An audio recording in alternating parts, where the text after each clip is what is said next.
What's the most extreme measure you took to make your controlling parents back off? I was 8 years old the first time I had to balance a hardcover encyclopedia on my head while carrying a tray of water across the room. I made it 3 steps before the book slid off my head and I lunged to catch it. Water sloshed everywhere. Again, Mom said, her voice flat. My legs were shaking by the 4th attempt. Mom, my arms hurt. Again. My older sister stood by the wall, her eyes down, not looking at me. She'd already passed.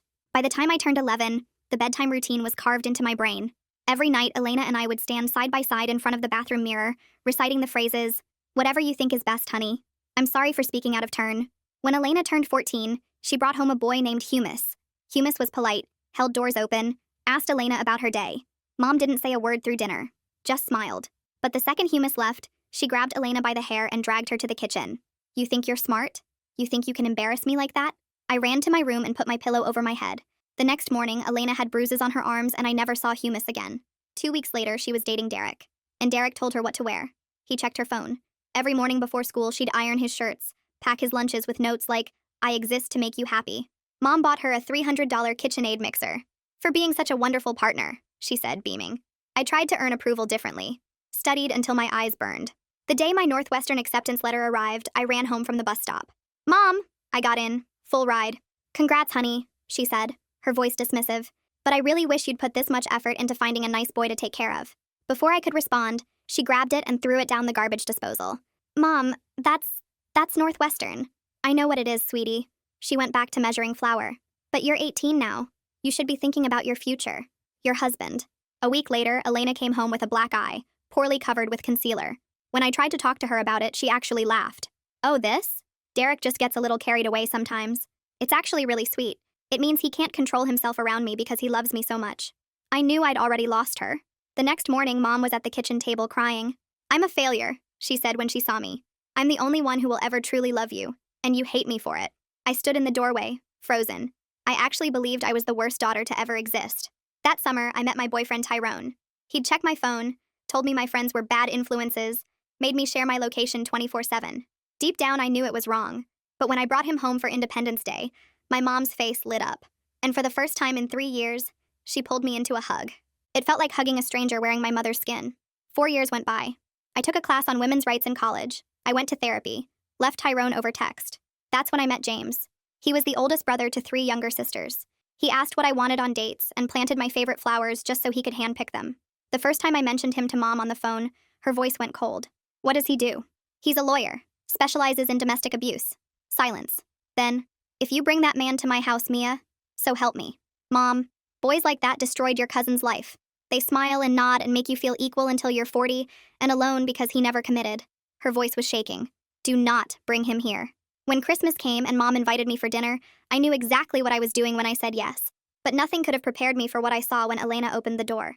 Bruises poorly covered with Dollar Tree concealer, walking with a limp. "MIA," she said, her voice too bright. James just smiled, polite and warm. Mom appeared in the hallway. Her face went red when she saw him. Her eyes dropped to my engagement ring. "Look what you've become." Before I could respond, she was screaming, "You've destroyed everything I taught you," and grabbed my left hand. I tried to pull away, but her grip was iron. She started twisting the ring. Elena's arms locked around my chest, pinning me in place. "Elena, let go. I'm helping you," Elena whispered in my ear. "Mom knows what's best." I felt my finger joints start to separate. "James, please." I looked at him, desperate. He was already trying to grab Mom's wrists. "Let her go."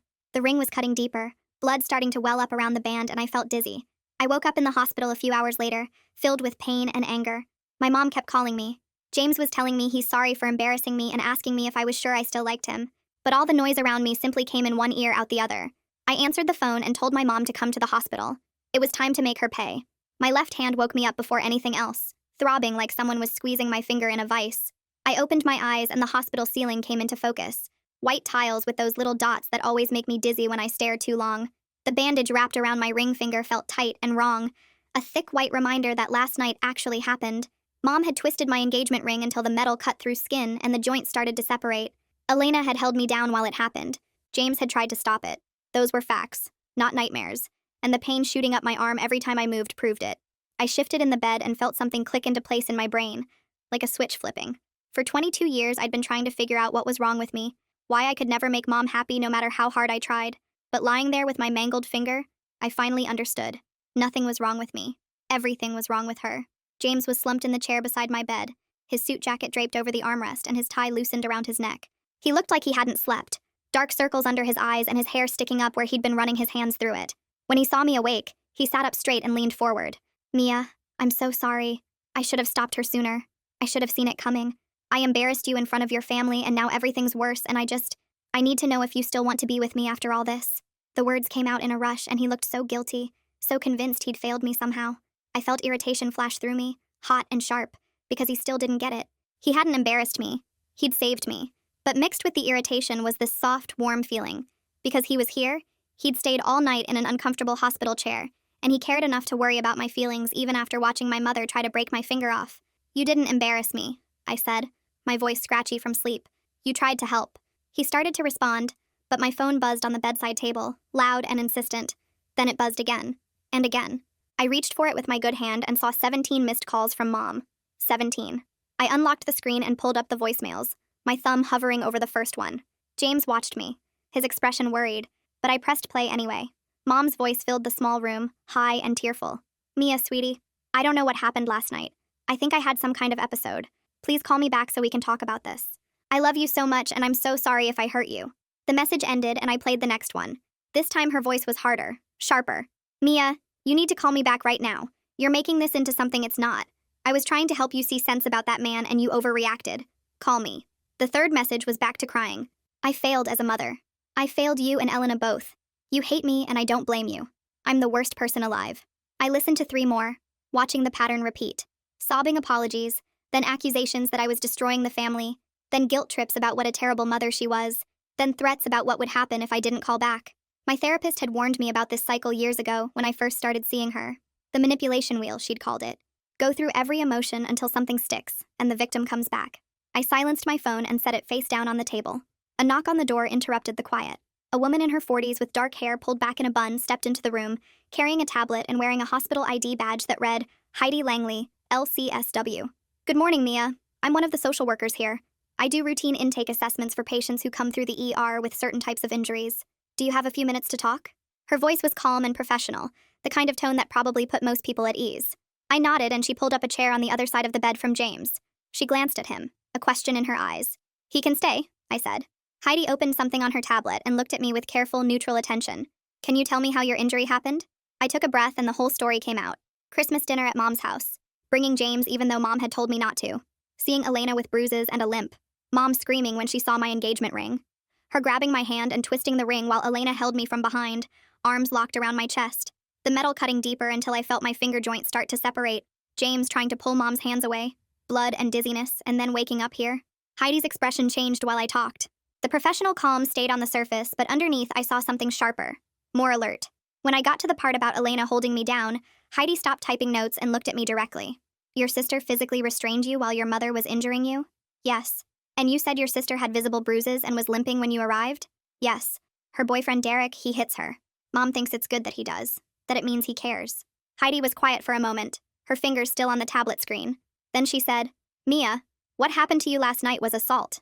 You know that, right?" Something settled in my chest when she said it out loud. Assault. Not a family disagreement. Not Mom having a bad day. Not me overreacting. Assault. "I know," I said, "and I'm going to make her pay for it." The words surprised me as I said them, but I meant them completely. For the first time in my life, I felt clear about what I needed to do. I was going to document everything. I was going to press charges. I was going to stop protecting her from the consequences of her actions. It felt scary and liberating at the same time, like stepping off a cliff and realizing I could fly. Heidi nodded slowly. "I'm going to connect you with some resources. Victim advocacy services, legal aid if you need it, counseling specifically for family violence survivors. You don't have to make any decisions right now, but I want you to know what options exist." She spent 10 minutes going through different services, writing down phone numbers and website addresses on a piece of hospital letterhead. When she left, James moved his chair closer to the bed and took my good hand carefully. "Mia, I need to tell you something about the legal side of this." His voice was gentle but serious. "I can't represent you in court. I witnessed the assault, which means I'd be a witness in any case you bring. That creates a conflict of interest. I can't be both your lawyer and someone who has to testify about what happened." I felt my chest sink a little. Having James handle everything would have been easier, safer, but he kept talking. "What I can do is find you the best victims' rights attorney in the city. Someone who specializes in family violence cases and knows how to navigate the system. I'll support you through every step. I'll be there for every meeting and every court date. but someone else needs to be your lawyer. He squeezed my hand. I promise you'll have the best representation possible. Before I could respond, a nurse came in to check my vitals. She was young, maybe late 20s, with efficient movements and kind eyes. After she finished with the blood pressure cuff and temperature check, she pulled out a camera. I need to take some photos of your injury for the medical record, she explained. Is that okay? I nodded and unwrapped the bandage from my finger, trying not to look at what was underneath. The nurse positioned my hand under the overhead light and started taking pictures from different angles, close-ups of where the ring had cut through skin, wider shots showing the swelling around the joint, photos of the bruising that had spread across my palm. I made myself watch the camera screen as she worked, forcing myself to see the damage clearly. The laceration was deep, a dark red line that circled my finger where the ring had twisted. The skin around it was purple and yellow and swollen to almost twice its normal size. Looking at the images made me feel exposed and vulnerable, like I was seeing myself from outside my own body. But I knew I needed this evidence. These photos would matter later, in court or police reports, or wherever this ended up going. The nurse finished and carefully rewrapped the bandage. You're going to need to see a hand specialist for follow-up, she said. The doctor will give you a referral before you're discharged.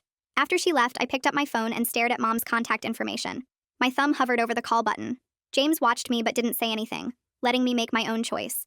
I took a breath and pressed call. Mom answered on the first ring. Mia! Oh, thank God, I've been so worried. Are you okay? Where are you?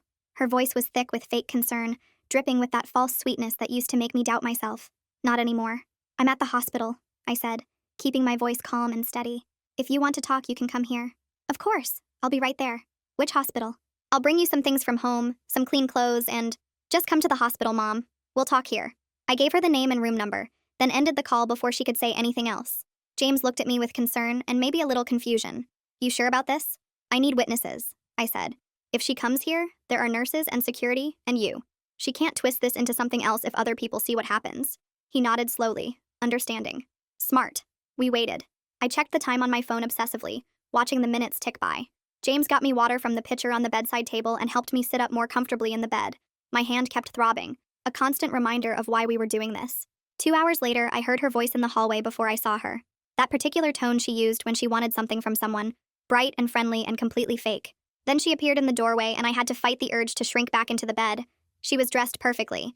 Navy blue dress with a pearl necklace, hair styled, makeup flawless. She carried a huge bouquet of flowers, pink roses and white lilies, the kind of arrangement that probably cost $200. Her expression was worried mother, all soft eyes and trembling lips. The performance was so convincing that for a second I wondered if I'd imagined everything. If maybe I really had overreacted and this was all my fault. Then I looked at my bandaged finger and the doubt evaporated. Oh, Mia, Mom said, rushing to the bedside. She tried to set the flowers down and reach for me at the same time. I've been so worried. Let me see your hand. Are you in pain? What did the doctor say? She kept talking, a steady stream of concerned questions, but her eyes kept flicking to James. She wanted me alone. I could see it in how she positioned herself, angling her body to block him out. Maybe we should talk in the hallway, she suggested. Or the cafeteria. I'm sure you'd like to get out of this room for a bit. No, I said. We can talk here. But there's no privacy, sweetie. This is family business. We don't need... She glanced at James again, her expression cooling slightly. We don't need an audience. James stays, I said. And we talk here or we don't talk at all. Mom's smile tightened, but she sat down in the chair Heidi had used earlier. She set the flowers on the windowsill and folded her hands in her lap, the picture of a concerned parent. Okay, whatever makes you comfortable. Now, about last night, I think we both got a little carried away. Emotions were high and... You assaulted me, I said. The words came out calm and clear. You grabbed my hand and twisted my engagement ring until it cut through my skin and separated my finger joint. Elena held me down while you did it. That's assault, Mom. And I'm considering pressing charges. The mask cracked. Just for a second, I saw her real face underneath. Rage, pure and cold. Then she smoothed it back over and her voice went up, sharp and loud. That's not what happened. You're twisting everything. I was trying to protect you from making a terrible mistake and you got hysterical. You pulled away and hurt yourself. That's not true, James said quietly. Mom's head whipped toward him. You stay out of this. This is between me and my daughter. You've already done enough damage, filling her head with your feminist nonsense, turning her against her own family. Ma'am, you need to lower your voice, a security guard said from the doorway. I hadn't seen James signal anyone, but there he was, a hospital security officer in his blue uniform. Mom immediately switched tactics. The rage disappeared and tears filled her eyes. Please, I'm just trying to talk to my daughter. She's having some kind of breakdown and I'm trying to help her. She's not thinking clearly. She needs help. The security guard looked at me, then at my bandaged hand, then back at Mom. Ma'am, there's a report on file about an assault. I'm going to have to ask you to leave. A report? She filed a report against me? Her own mother? Mom stood up, her voice rising again. Mia, how could you do this? After everything I've done for you, all the sacrifices I made. You need to leave now, the guard said, his tone firm but not aggressive. Mom stared at me for a long moment. I met her eyes and didn't look away, didn't apologize, didn't back down. Finally, she grabbed her purse and swept out of the room, the guard following behind her. I could hear her voice echoing down the hallway, telling anyone who would listen about her ungrateful daughter who was having a mental breakdown. James moved his chair closer and took my good hand again. Neither of us said anything for a while. My heart was pounding and my hands were shaking slightly. But underneath the fear was something solid and steady. I'd done it. I'd confronted her with witnesses present. I'd called her behavior what it actually was. And I hadn't backed down. About 20 minutes after Mom left, a detective knocked on the doorframe. He was maybe 40, wearing a wrinkled suit and carrying a worn leather notebook. He introduced himself as Detective Keith Bailey and asked if I was up for giving a statement. I nodded and James moved his chair slightly to give us space, but stayed close enough to hear everything. Bailey pulled out a pen and started asking questions in this calm, methodical way that made me feel like he actually believed me. I walked him through the whole Christmas dinner, starting from when we arrived and Elena opened the door with those bruises. I described Mom's face when she saw James, the way it went red and tight. I told him exactly what she said before she grabbed my hand. Bailey wrote everything down, asking me to repeat certain phrases word for word. When I got to the part about Elena holding me from behind, my voice wobbled slightly, but I kept going. I described the pressure of Mom twisting the ring, the feeling of my skin tearing, the blood starting to well up. Bailey asked about James trying to intervene, and I confirmed he'd been trying to pull Mom's wrists away. The whole statement took maybe 40 minutes, and by the end my throat felt raw from talking. Bailey thanked me and said he'd be in touch, then handed me his card with his direct number written on the back. After he left, James helped me gather my things from the hospital room. My phone had been charging on the windowsill, and when I picked it up, I saw 3 missed calls from Mom and a text from Elena. I opened the text first. It read exactly like something Mom would write, but with Elena's name attached. You scared Mom so badly, she's been crying all day. Please just apologize and we can fix this. My stomach turned reading it. I could practically hear Mom standing over Elena's shoulder, dictating every word. The please just apologize part made me want to throw my phone across the room. I showed it to James without saying anything and he read it, his jaw tightening. He suggested I screenshot it and send it to Bailey, so I did that right away. Then I turned off my phone completely because I couldn't handle any more messages. That evening at my apartment, I opened my laptop and started a new document. I titled it Childhood Training Documentation and began typing everything I could remember. The encyclopedia balancing came first because that memory was so clear and sharp. I described standing in the living room at 8 years old, my arms shaking, water sloshing everywhere. I wrote about the bedtime phrase recitation, standing in front of the bathroom mirror with Elena, repeating those awful sentences until they were automatic. I documented the punishments for speaking out of turn, the way Mom would go silent and cold for days if I questioned anything. I wrote about her throwing my Northwestern acceptance letter down the garbage disposal. Every memory I typed made my chest feel tighter, but I kept going, adding detail after detail. By the time I stopped, the document was 8 pages long and it was past midnight. My injured finger throbbed from all the typing, but I felt like I'd accomplished something important. I saved 3 copies in different places and emailed one to myself. The next morning, James made breakfast while I called my therapist's office.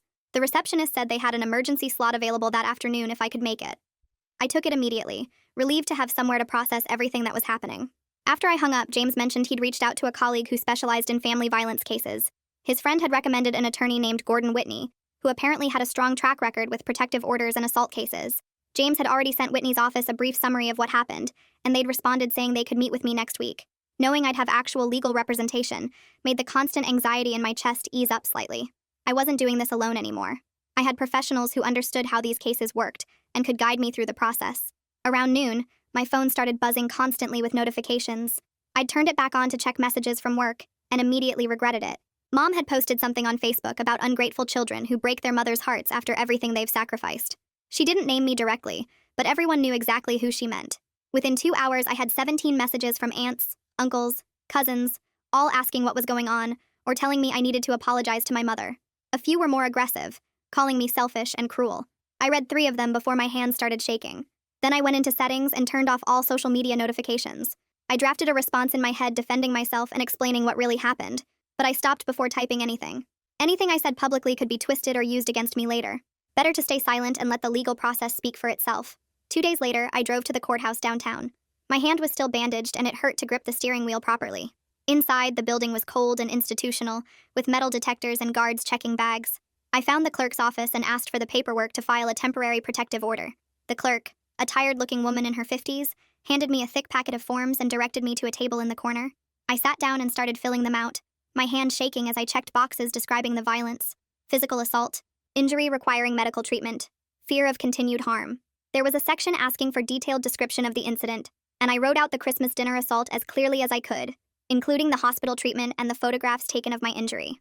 The clerk reviewed everything when I brought it back up, made sure I'd signed in all the right places, then stamped it with an official seal.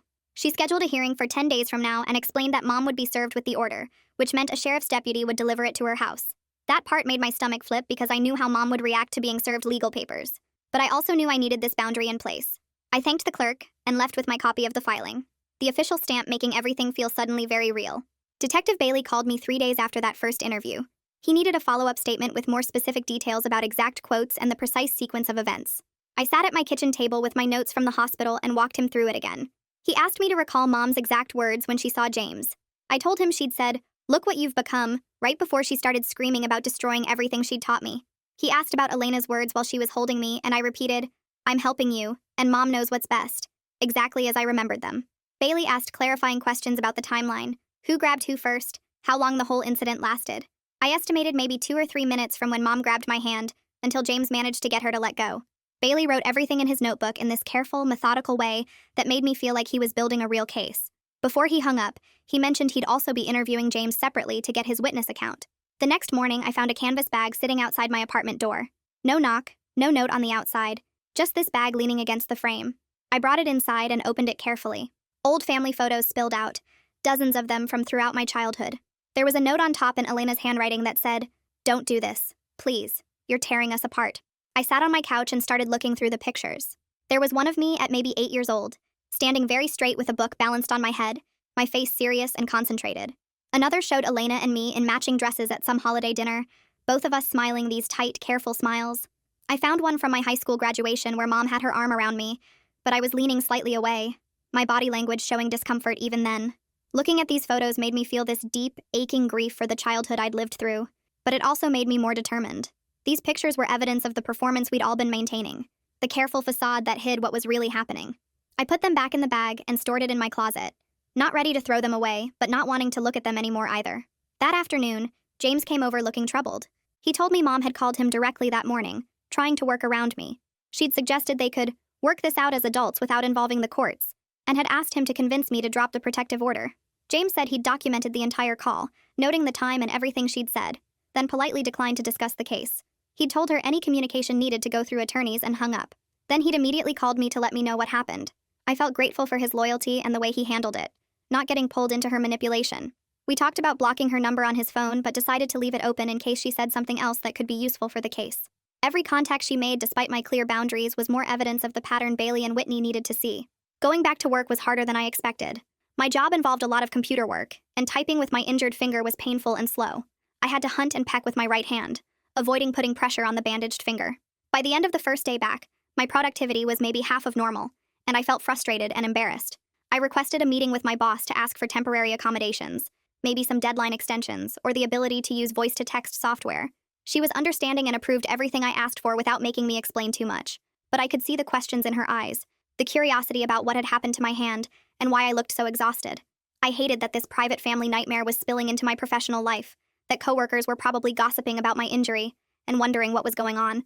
I kept my head down and focused on getting through each day, counting down until the protective order hearing when at least some of this would be resolved. The following week, James drove me to Attorney Gordon Whitney's office in the downtown district. The building was old brick with narrow hallways that smelled like coffee and paper. Gordon's office was on the 3rd floor, crammed with file boxes stacked against every wall. He stood when we entered, a man in his 50s with gray hair and reading glasses hanging from a chain around his neck. He shook my hand carefully, noticing the bandage on my finger. We sat in chairs facing his desk while he pulled out a yellow legal pad and started taking notes. He explained that I had 2 separate paths forward. The criminal system meant working with Detective Bailey to pursue assault charges against Mom, which could result in fines or probation if the prosecutor decided to take the case. The civil system meant filing for a permanent protective order through family court, which would legally ban Mom from contacting me or coming near my home. Both paths required detailed documentation. He needed medical records, witness statements, photographs, and a written timeline of events. He asked if I had any prior documentation of Mom's behavior patterns. I mentioned the therapy records from years ago, but admitted I'd never formally reported anything before. Gordon nodded and said that was common in family abuse cases. He handed me a packet of forms to fill out and scheduled a follow-up meeting for 2 weeks later. The consultation lasted 90 minutes and cost $300. which James insisted on paying. We left the office, and I felt both relieved to have professional help and overwhelmed by how much work lay ahead. That night, I sat at my kitchen table with my laptop and started compiling the childhood conditioning phrases into a written statement. I opened a blank document and stared at the cursor for several minutes before I could type the first line. "Whatever you think is best, honey. I'm sorry for speaking out of turn." The phrases came back so easily, like they'd been burned into my brain. I described the encyclopedia balancing exercises, the water tray drills, standing against the wall for hours if we slouched. I wrote about the bedtime mirror recitations and how Elena and I would practice until our voices went flat and automatic. Reading my own words felt strange and distant, like I was looking at someone else's abusive childhood instead of my own. I had to stop after the first page because my hands were shaking and tears were dripping onto the keyboard. I got up and paced around the apartment, made tea, came back and wrote another paragraph. The document grew to 5 pages over 3 hours. I saved it and closed the laptop, feeling drained and raw. James called to check on me, and I told him I'd finished the statement. He said he was proud of me. I went to bed but couldn't sleep, my mind replaying all those training sessions and Mom's flat voice saying again, again, again. 2 days later, I had my weekly therapy session. My counselor listened to everything that had happened since Christmas and then started giving me language for what I'd experienced. She said Mom's behavior patterns fit definitions of enmeshment, where a parent treats their child as an extension of themselves rather than a separate person. She explained coercive control, the systematic pattern of domination through isolation, monitoring, and degradation. She called the childhood training systematic conditioning, designed to break down my sense of self and replace it with reflexive obedience. Hearing these clinical terms made something click in my brain. It wasn't just bad parenting or strictness. It was calculated abuse with a specific goal. My counselor taught me a boundary script to use if Mom tried to contact me again. The script was simple. "I'm not discussing this with you. If you contact me again, I will document it and provide it to my attorney. This conversation is over." We practiced saying it out loud until the words felt natural in my mouth instead of terrifying. She reminded me that setting boundaries wasn't cruel. It was self-preservation. I left the session feeling more solid and clear-headed than I had in weeks. The next morning, I woke up to a text message from Derek. It was long and threatening, claiming I was spreading lies about Elena and destroying their relationship. He said if I didn't stop interfering, he'd take legal action against me for harassment and defamation. The message made my stomach clench, but I didn't panic. I opened my phone's screenshot function and captured the entire text thread, making sure Derek's number was visible at the top. Then I forwarded the screenshots to Detective Bailey with a brief message explaining who Derek was and his connection to Elena. Bailey responded within an hour, thanking me for the documentation and saying he'd add it to the case file. My hand stayed steady the whole time, which surprised me. I was learning to treat each threat as evidence rather than something to fear. I decided to try one more time to get Elena to speak on the record about what happened at Christmas. I called her cell phone and she answered on the 4th ring. Her voice sounded hollow and tired.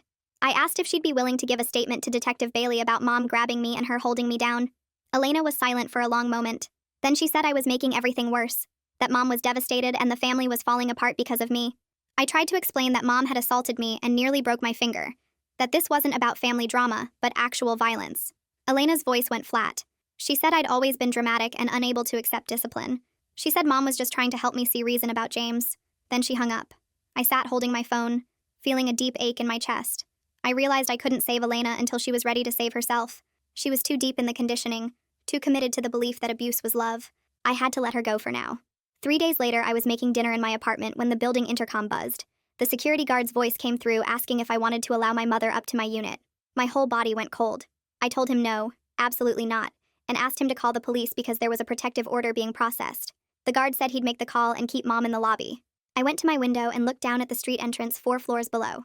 I could see Mom standing on the sidewalk, her face tilted up toward the building. Even from this distance, I could see the rage twisting her features. 2 police officers arrived about 10 minutes later. I watched them talk to Mom, saw one officer writing in a notebook. They handed her some papers, probably a trespass warning. Mom gestured angrily and her voice carried up to my window, though I couldn't make out the words. Finally, she turned and walked away, her movements stiff and jerky. The officers waited until she was out of sight before getting back in their car.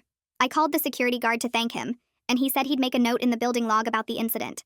I saved the date and time in my phone, adding it to my growing list of boundary violations. The next morning, I met with my professor to discuss my incomplete coursework. I'd submitted medical documentation from the hospital, along with a brief explanation that I was dealing with a family emergency and legal case. The professor reviewed the paperwork and granted me an incomplete for the semester, without asking too many questions. She said I could make up the work over the next 8 weeks and still receive credit for the class. It was a small, practical victory that gave me breathing room. I wouldn't have to choose between my legal case and failing out of school. I thanked her and left her office feeling like at least one part of my life was manageable. Detective Bailey called James that afternoon requesting a brief witness statement about what he observed during the Christmas assault. James met with Bailey at the police station and provided a neutral, factual account. He described arriving at the house, seeing Elena's injuries, Mom's reaction to the engagement ring, and then the assault itself.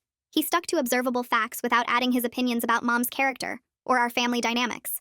When James told me about the statement later, I felt grateful he understood how to navigate the legal system without complicating things. His professional background meant he knew exactly how much to say and what to leave out. Late that night, I couldn't sleep again. I lay in bed staring at the ceiling until 2 in the morning, then finally gave up and opened my phone. I scrolled through old voicemails Mom had left me over the years, messages I'd saved without really knowing why. I listened to them one by one. The pattern was so clear it made me feel sick. Every message followed the same cycle.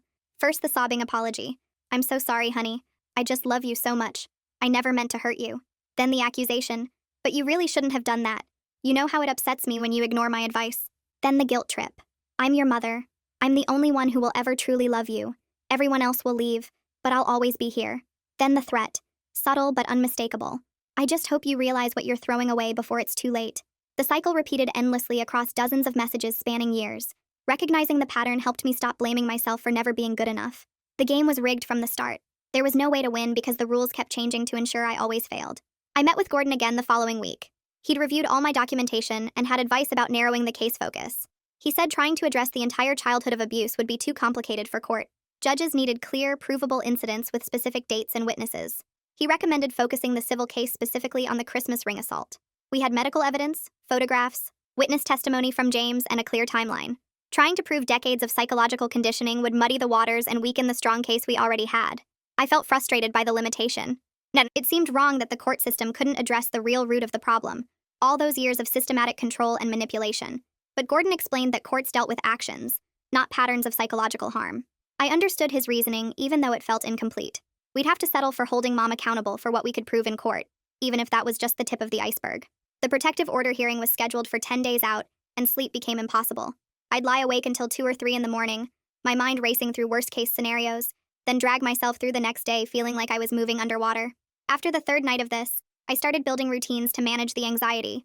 Every night before bed, I checked all the locks twice, testing each door handle and window latch. I varied my route home from campus, never taking the same path 2 days in a row. Whenever I arrived somewhere, anywhere, I texted James a quick message with my location. The rituals felt excessive at first, but they gave me something concrete to control when everything else felt chaotic.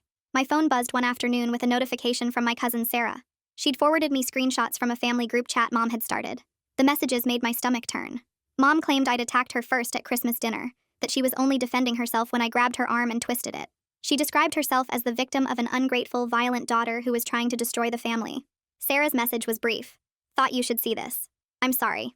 I forwarded everything to Gordon immediately, my hands shaking as I typed the email. He responded within an hour saying this was perfect evidence of Mom's pattern of controlling the narrative and manipulating family members. "Add it to the file," he wrote. Hospital billing called me the next morning for what they described as a routine follow-up consultation. The woman on the phone asked detailed questions about my injury documentation and insurance coverage.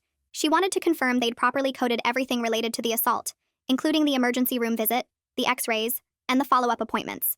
The conversation dragged on for 20 minutes, covering administrative details that made my brain feel foggy. I forced myself to stay focused and take notes, writing down reference numbers and claim codes.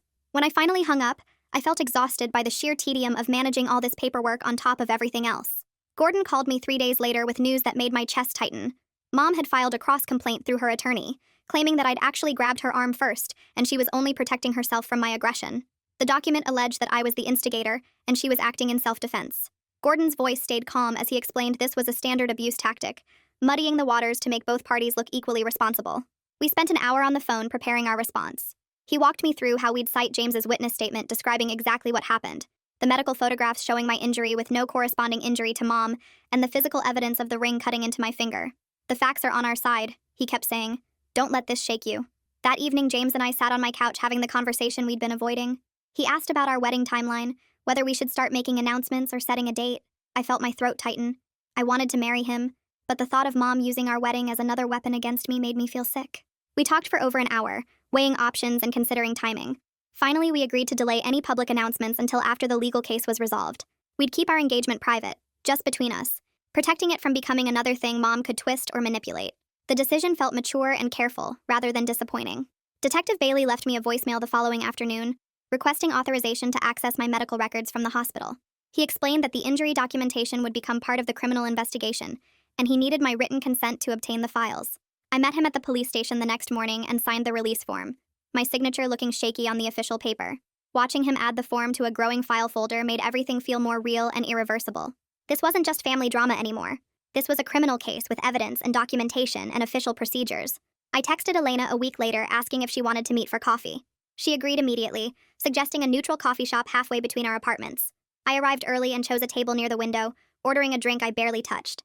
Elena showed up 10 minutes late, walking carefully like her ribs hurt. We made awkward small talk about nothing important, dancing around the real topics. Then I saw Derek's car pull into the parking lot. He didn't come inside, just parked where he had a clear view through the window and sat there watching us. My chest tightened with fear. Elena noticed me staring and glanced over her shoulder, then looked back at her coffee cup without reacting. I lasted 10 minutes before I couldn't take it anymore. I made an excuse about remembering an appointment and left, my hands trembling as I walked to my car. As soon as I was safely away, I pulled over and texted Detective Bailey about what happened, describing Derek's car and his intimidation behavior. Bailey responded the next day saying he'd filed an official report about the incident. He explained that Derek's behavior fit a pattern of family harassment and intimidation, and having it documented created a paper trail. Reading his message made me feel less crazy, like I had proof that these things were actually happening and not just in my head. Each incident went into the file, building a case that showed this wasn't isolated drama, but systematic abuse. My therapist gave me homework during our next session. She wanted me to draft a boundary letter to Mom explaining what contact I would and won't accept going forward. The assignment felt impossible. I worked on it for days, writing and deleting and rewriting. I tried to be clear and firm without being cruel, setting specific limits about phone calls and messages and family events. Part of me kept questioning why I was still trying to be kind to someone who'd hurt me so badly. But another part of me needed to prove I wasn't the monster Mom claimed I was, that I could set boundaries without being vindictive. The nightmare hit me at 3 a.m, jolting me awake with my heart racing. I was 6 years old again, balancing that encyclopedia on my head while carrying the water tray. My legs were shaking with exhaustion, and Mom's voice kept saying again, again, again. I lay in bed afterward, staring at the ceiling and forcing myself to reframe the memory. That wasn't etiquette training. That was control training, teaching me that my body didn't belong to me, that my limits didn't matter, that obedience was more important than pain. Grief washed over me for the childhood I deserved but never got, for the mother who should have protected me instead of breaking me down.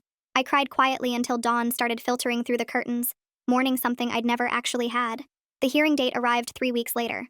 I sat in the courthouse hallway on a hard wooden bench, watching Mom through the glass doors of the waiting area. She looked perfect. Hair done, makeup subtle but polished, wearing a navy dress that said respectable mother. She dabbed at her eyes with a tissue, even though I could see from where I sat that her face was completely dry. Every few minutes, she'd glance toward the hallway, checking if anyone was watching her performance. I pulled out my folder of testimony notes and forced myself to breathe slowly, reading through the timeline I'd memorized. The medical photos were in there too, pictures of my finger swollen and cut where the ring had twisted into the skin. James sat beside me, quiet and steady, not trying to fill the silence with reassurance I didn't need. When the bailiff called us in, my legs felt shaky, but I stood up and walked through those doors. The courtroom was smaller than I expected, just the judge's bench and a few rows of seats. Mom's lawyer was already there, a woman in a gray suit who looked annoyed to be handling this case. The judge was an older man with reading glasses, and he didn't waste time on pleasantries. He started reviewing the file immediately, flipping through pages while we all sat in silence. I watched him study the medical photographs, his expression neutral but focused. He read James's witness statement, then the police report from Detective Bailey. Mom's lawyer stood up and started talking about how this was a family misunderstanding, how emotions ran high during the holidays, how her client deeply regretted the incident but felt my response was disproportionate. The judge let her finish, then looked directly at Mom and asked if she disputed the facts of what happened. Mom's voice was soft and wounded when she said no. She didn't dispute that there was an altercation, but she felt I was exaggerating the severity. The judge picked up the medical photos again and held them where Mom could see. He asked if she disputed that these injuries required hospital treatment. Mom's lawyer objected, saying the question was inflammatory, but the judge overruled her. Mom had to say no, she didn't dispute the hospital visit. The judge granted a short-term protective order right there, effective immediately, pending a full hearing in 6 weeks. Mom's lawyer objected hard, arguing that the order was unnecessary and would cause undue hardship, but the judge cut her off. He said the medical evidence and witness statement were sufficient to establish a credible threat, and the no-contact order was now legally enforced. I felt relief wash through my chest, cautious and careful, like I didn't want to trust it yet. Mom stood up fast, her chair scraping loud against the floor, and her lawyer had to grab her arm to stop her from saying something. We filed out through different doors, and I didn't look back. The family texts started that afternoon, but they were careful now. Nothing directly threatening. Just sad messages about how Mom was devastated, how I was tearing the family apart, how everyone was praying I'd come to my senses. I muted the group chat and felt nothing. For 2 days, it was quiet. Then my professor sent me an email asking me to come to her office to discuss my final paper. My stomach dropped when I read it. The email was formal and careful, saying there had been a concern raised about the originality of my work, and she needed to meet with me as soon as possible. I knew immediately what had happened. Mom had called the university. I gathered every draft of that paper, every research note, every highlighted source, and put it all in a folder. The meeting was scheduled for the next morning. I barely slept that night, running through explanations in my head, feeling exhausted rage at how far Mom would go. When I walked into the professor's office, she looked uncomfortable. She explained that she'd received a call from someone claiming to be my mother, alleging that I had plagiarized significant portions of my final paper. She said she was required to investigate any plagiarism complaint, no matter the source. I spread out my materials on her desk, showing her the progression from initial notes to rough draft to final version. She reviewed everything carefully, comparing my drafts to the final submission, checking my citations against the source material. After 20 minutes, she looked up and apologized for having to ask. She said the complaint was clearly unfounded, and she'd document that in her records. I left her office feeling validated, but completely drained, like I'd just defended myself against an accusation I should never have faced. That evening, James came over with takeout, and we sat on my couch eating quietly for a while. Then he said something that surprised me. He admitted he was worried about how this case might affect his professional reputation if it became public. His voice was careful, like he was afraid I'd be angry, but I appreciated him being honest. We talked for over an hour about managing privacy versus transparency, about what we'd share publicly and what stayed between us. I told him I understood his concerns and didn't expect him to broadcast our personal life to protect me. He said he wanted to support me fully, but needed to be smart about how visible he made himself in the case. We agreed on clear boundaries, writing them down so we both knew exactly what was okay to discuss and what wasn't. I felt grateful he was willing to be vulnerable about his worries instead of pretending everything was fine. The next day, I spent money I didn't really have upgrading my apartment security. New deadbolts on both doors, the kind that need a key from both sides. A camera doorbell that sent alerts to my phone whenever someone approached. I tested it 3 times to make sure it worked, watching myself on the little screen. The locksmith finished around dinner time and I paid him in cash, trying not to think about how this was eating into my grocery budget. But that night, I slept better than I had in weeks. My body finally relaxed slightly, knowing I'd hear an alert if anyone came to my door. I woke up once around 3 in the morning and actually fell back asleep within minutes instead of lying there anxious until dawn. 2 days later, Mom left a voicemail. I almost deleted it without listening, but something made me play it. Her voice was different this time, soft and sad and hinting at things without saying them directly. She talked about how hard this was for her, how she didn't know if she could keep going, how everything she'd built was falling apart. She never said the actual words, but the implication was clear. She was threatening to hurt herself because of what I was putting her through. I felt guilt try to grab hold of me, that old familiar pull to fix things and make her okay. But I'd learned enough in therapy to recognize the manipulation. I called the police non-emergency line and requested a welfare check at her address. The dispatcher asked if I thought she was in immediate danger, and I said I'd received a concerning voicemail from a family member hinting at self-harm. They said they'd send someone. I hung up and sat on my couch, refusing to call Mom directly, refusing to be pulled back into her cycle. The guilt gnawed at me anyway. Detective Bailey called me the next afternoon. The welfare check had found Mom perfectly safe and furious about the police showing up at her house. She'd apparently screamed at the officers about harassment and humiliation, demanding to know who had called them. Bailey said he'd added the manipulative voicemail to the case file, noting the pattern of behavior. He told me I'd handled it correctly by calling for the check instead of responding directly. I felt a detached steadiness when we hung up, knowing I'd done the right thing even though it felt awful. Gordon scheduled a prep session for the full protective order hearing the following week. I showed up at his office with all my documentation, and we spent 3 hours going through everything. He had me organize the medical photos in chronological order, labeling each one with dates and descriptions. We went through the witness statements, highlighting the key facts. He walked me through my testimony, asking questions and helping me practice staying calm and factual. We made a timeline poster board showing the pattern of escalation, from childhood conditioning to the ring assault. The methodical work helped me feel focused and determined rather than afraid. By the time I left his office, I had a clear plan for what I'd say in court. Elena showed up at my door just after midnight on a Tuesday. I heard the camera doorbell alert and checked my phone to see her standing there, swaying slightly like her ribs hurt. I opened the door and she practically fell inside. Fresh bruises covered her arms, poorly hidden under a cardigan. Her makeup was smeared and I could see the edge of a black eye under the concealer. I didn't ask questions, just helped her to the couch, got her a blanket, and left water and painkillers on the coffee table. She curled up and closed her eyes immediately. I went back to my bedroom but couldn't sleep, lying there in the dark wondering if this was finally the moment she'd leave Derek, wondering if I should push her to talk or just let her rest, wondering how many more times she'd have to get hurt before something changed. I woke up around 7 and heard movement in the living room. I stayed in bed for a few minutes, listening to Elena shuffle around, then got up and walked quietly to my bedroom door. Through the crack, I could see her sitting on the couch with her phone, her face lit up by the screen. Text after text came through, the phone buzzing constantly in her hands. I caught glimpses over her shoulder when I moved closer. The messages were all from Derek. Some were apologies, saying he was sorry and it would never happen again. Others were threats, saying she was making him look bad and she better come home. Then promises to change, saying he'd go to counseling and be better. Elena's thumbs moved across the screen, typing responses I couldn't read. She grabbed her jacket and shoes, moving quickly like she was trying to leave before I woke up. I heard the front door close softly. When I came out 10 minutes later, I found a note on the coffee table written on the back of a receipt. It said thanks for letting her crash and that she needed to go home. My chest felt tight reading those words, knowing she was walking right back into the same situation. I called Gordon's office that afternoon and asked if there was any way to try talking to Mom through a neutral person, maybe a therapist who could keep things calm. He said he'd look into it and called me back 2 hours later. He'd found a therapist named Rhoda Price who did this kind of mediation work. We sent a formal letter through Mom's lawyer asking if she'd agree to meet with the therapist present. Gordon said not to get my hopes up, but I wanted to try one last time before the full hearing. 3 days later, Gordon called to say Mom had rejected the offer completely. That same afternoon, I left my psychology class and walked toward the campus parking lot. Mom appeared from behind a row of cars, walking straight toward me with her purse clutched tight. I froze in the middle of the sidewalk. She started saying my name, her voice getting louder. 2 campus security officers came running from the main building. They stepped between us, one of them holding up his hand toward Mom. He told her she needed to leave immediately because there was a protective order. Mom's face went red and she started arguing, saying she just wanted to talk to her daughter.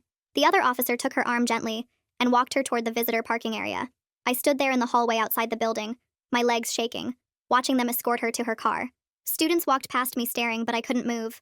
Gordon scheduled another prep session for the following week. We sat in his office and he told me to cut my testimony way down. He said I should focus just on what happened at Christmas dinner, the specific assault with the ring. I tried to explain that the judge needed to understand the whole pattern, all the years of training and control. Gordon shook his head and said, "Courts want facts and timelines, not context."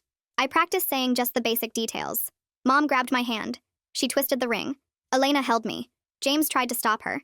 It felt like I was erasing the truth, leaving out everything that mattered, but I kept practicing until I could say it without crying. James came over that weekend and sat at my kitchen table with his laptop.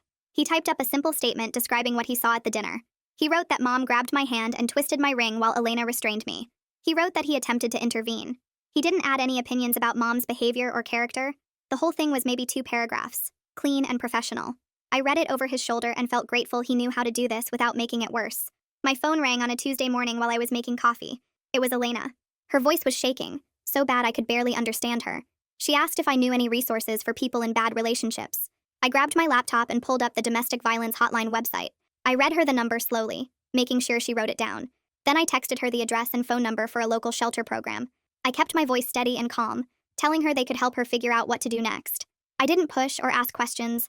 I just gave her the information and told her I loved her. She hung up after a minute.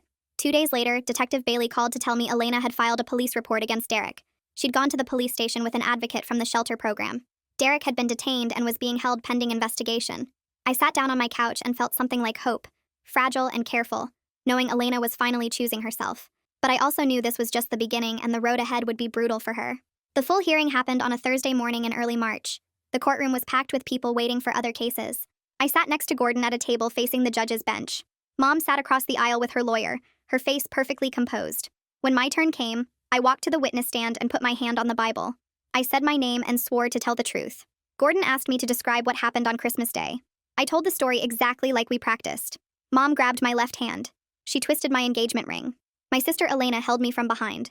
My finger joint separated and the ring cut into my skin. James tried to pull Mom's wrists away. I stayed calm and factual, no emotion in my voice. Mom's lawyer stood up and started asking questions, suggesting I was making this up because I was mad at my mother. He said I was being vindictive and trying to destroy my family. The judge held up his hand and told the lawyer to sit down. He looked through the medical photos, the ones showing my finger swollen and cut. He read James's witness statement. He reviewed the documentation of all Mom's calls and texts and the campus incident. Then he granted a 1-year protective order without any hesitation in his voice. As part of the order, the judge told Mom she had to complete a domestic violence intervention program. He gave her some fines to pay and mandatory counseling sessions to attend. The penalties seemed small, just some money and classes. But I felt something like satisfaction knowing she was being held accountable at all, even in this limited way. The judge's voice was firm when he told her she had to stay away from me. Elena called me a week later from a new number. She said she'd entered a 6-month shelter program that gave her a place to live and counseling sessions. She told me she needed to focus on her own recovery and could only have limited contact with me, supervised by her counselor.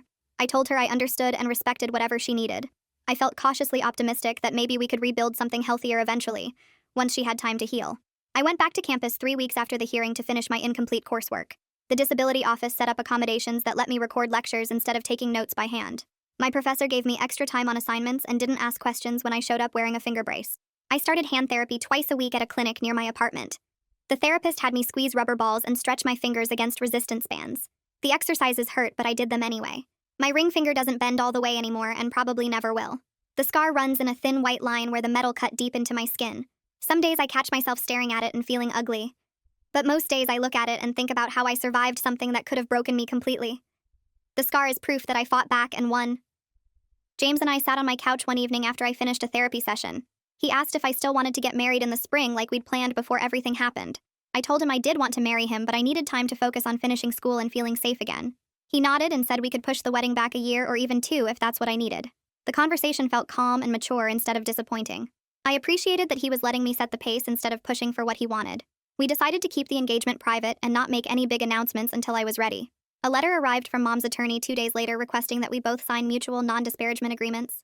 The letter said Mom would agree not to talk about what happened if I agreed to do the same. Gordon called me after he reviewed it and said the request was too broad and one-sided. He sent back a counteroffer saying I wouldn't discuss the case publicly, but I reserved the right to talk about my experiences in therapy and with close friends. Mom's attorney agreed to the narrower terms. I felt satisfied with the compromise even though part of me wanted to tell everyone exactly what she did. I scheduled a session with Radha Price to draft my final boundary letter to Mom. Radha helped me write it in clear, firm language that didn't sound cruel or angry. The letter said I was open to supervised contact in the future if Mom completed her court-ordered program and respected my boundaries. I listed specific rules like no unannounced visits, no calls after 9 p.m., and no guilt trips about family obligations. Sending the letter felt like closing one chapter of my life before starting another. I didn't expect Mom to follow the rules, but at least I'd stated them clearly. Elena texted me asking if we could meet somewhere neutral with a counselor present. We chose a park near the shelter where she was staying. A DV advocate sat on a bench nearby while Elena and I walked the path around a small pond. We didn't talk about Mom or Derek or anything heavy. She told me about applying for jobs at local businesses, and I told her about my classes for next semester. The conversation felt careful and fragile, like we were learning how to be sisters again from scratch. I didn't push her to talk about the hard stuff. Just being in the same space without fighting felt like progress. My regular therapist and I spent a whole session talking about grief. I cried about the mother I needed but never had. The mother who would have celebrated my Northwestern acceptance instead of destroying it. The mother who would have protected me instead of training me to accept abuse. My counselor helped me understand that grieving that loss didn't mean I had to pursue reconciliation with the mother I actually got. I gave myself permission to choose my own well-being over family expectations. The release felt bigger than I expected. One Saturday morning, I went to a garden center and bought containers and soil and flower seeds. James had mentioned once that he loved sunflowers and lavender. I set up the containers on my balcony and planted the seeds, carefully following the instructions on the packets. The simple act of putting my hands in dirt and nurturing something beautiful felt like reclaiming control over my environment. I watered the containers every morning and watched for the first green shoots to appear. Building the life I wanted felt possible when I focused on small concrete actions. Gordon forwarded me an email notification that Mom had enrolled in the court-ordered counseling program. The notification said she'd completed 2 sessions so far. I read the email and filed it away without responding. The information was good to have, but I didn't feel any need to reach out or acknowledge her progress. Maintaining the protective distance felt more important than giving her praise for doing the bare minimum the court required. I opened a new document on my laptop and started writing an update for my own records. My engagement ring had been resized to fit my healing finger, and I could wear it comfortably now. The scar was visible but fading slowly. I was sleeping through most nights without nightmares. The problems weren't vanished, just managed, and I was learning that safety and peace came from consistent boundaries, rather than perfect resolutions. James and I were planning a small private ceremony for next spring, with just his sisters and a few close friends. Elena was 6 weeks into her shelter program and doing hard work in therapy. Mom was a distant figure who no longer controlled my choices or dictated my future. Life wasn't perfect or healed, but it was mine, and that felt like enough. That's it for now. Thanks for sticking with me. I really appreciate it. I hope this left you feeling just a little brighter. Subscribe if you'd like more of that.